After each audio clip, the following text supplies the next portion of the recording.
আসসালামু আলাইকুম, কেমন আছেন সবাই? ভালো আছেন? আশা করি সবাই ভালো আছেন।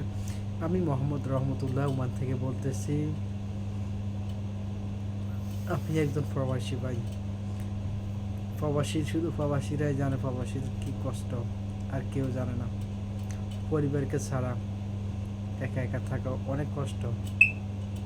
তারপর কাজ না থাকার পর আরও বেশি কষ্ট, কেননা সবগুলো টেনশন মাথার পর থাকে যখন কাজ থাকে না।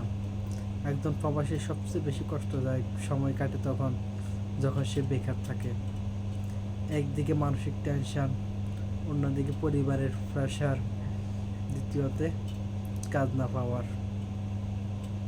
প্রিয়জনরাও অপ্রিয় হয়ে যায় যদি টাকা না থাকে। টাকা কই পাবেন আপনি যদি কাজ না করেন? তখন আপনার ফ্যামিলি কী ভাববে জানেন?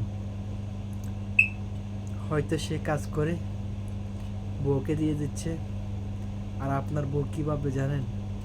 হয়তো সে কাজ করে ফ্যামিলিকে দিয়ে দিচ্ছে।